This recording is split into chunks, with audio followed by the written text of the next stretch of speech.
Now that James Gunn has released a few projects from his DCU, Creature Commandos, Superman, and Peacemaker, I think it's fair to judge whether this franchise has a future or not. So let's look at that announcement video he did a while back revealing his slate of films. And also, I want you to keep this tweet in mind as we go over these. So the video started off with Creature Commandos as his first project, then followed that with Waller, Superman, Lanterns, The Authority, Paradise Lost, The Brave and the Bold, Booster Gold, Supergirl, and Swamp Thing. Now these were just a few projects that he announced. Later on, we would get an announcement for a Clayface movie, Dynamic Duo, which will be an animated film centered around Dick Grayson and Jason Todd. Rumors of a Teen Titans film being worked on. Wonder Woman might get fast-tracked. Sergeant Rock getting a movie with Daniel Craig and then getting cancelled. Hey, remember that tweet I told you to remember at the beginning of this video? Well, James, why the fuck you lying? Out of all of these projects, Creature Commandos, Superman, Supergirl, and Lanterns are the only ones that have released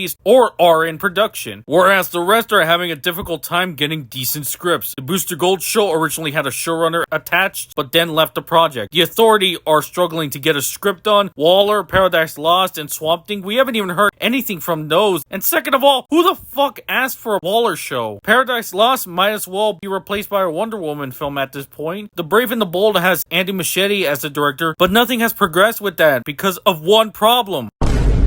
But we'll get a Clayface movie before that, don't worry. Now, I'll be one of the few to say that I'm actually kind of interested in this. A body horror film, which is being written by Mike Flanagan, has so much potential. Who would have thought Batman villains would get awesome standalone projects? First being Joker, then the Penguin, and hopefully with Clayface. And this is one of the few times where James actually admits that the script for Clayface was already done and was automatically greenlit, whereas the others like Authority, Waller, and Booster Gold can't even get a script done. So why the fuck did he announce them? Now let's talk about the projects that have released already. Creature Commandos, a mature animated show that focuses on lesser known characters and different takes on universal monsters. Good animation, but honestly, kind of forgettable. And this was the start of the DCU, not Superman. And speaking of Superman, if you want to hear my thoughts on James Gunn's Superman, I made a whole video on that, but I'll just say it wasn't that bad. It came out and it made over 600 million, the highest grossing comic book film this year. I know there will be people out there saying that, why does the box office matter? Well, that's how future movies get made. Why do you think Dredd never got a sequel? Nobody saw it. And with Superman, it didn't do horribly, but given that the budget is apparently 300 million, that's not even close to what they were supposed to make. Of course, James Gunn has denied those claims, but at this point, he's lied so many times, I don't believe him. In the eyes of DC and Warner Brothers, this is considered a win for them. Okay, what's after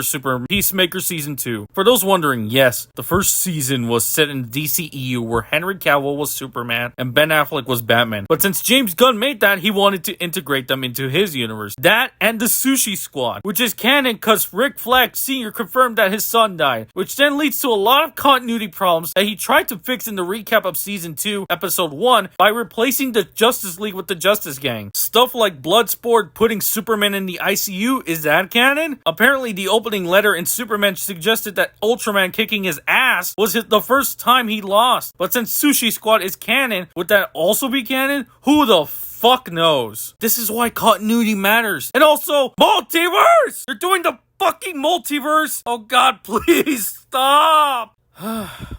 Okay, I can't believe I'm gonna say this, but if he wanted to use the multiverse for this season, this would have explained the whole thing as to why John Cena's Peacemaker is in the DCU. But did he do that? Nope. So overall, James Gunn's DCU is a fucking mess. It's gonna continue being a mess. Sure, there may be some gems here and there, but will it be financially successful for them to keep going? Will Supergirl and Clayface make money? Compared to Superman, the budgets are lower, which is something I'll give James credit. Unlike Marvel, who spent so much money on their projects, and you're always wondering where all the money goes, they're at least sure on how much they need to spend for certain projects. Clayface is only $40 million, and if there's praise for it and word of mouth, then it could easily be a success. So we'll see how long they will last. Place your predictions in the comments section. And look, this isn't me wanting this thing to fail. I've said multiple times in my other James Gunn videos, I want him to succeed. I want DC to shine. I want him to have the renaissance of awesome films and TV shows. But what I'm seeing right now worries me. As a fan of this franchise, I'm worried. But anyway, I will end the video off here. Like and subscribe. And as always,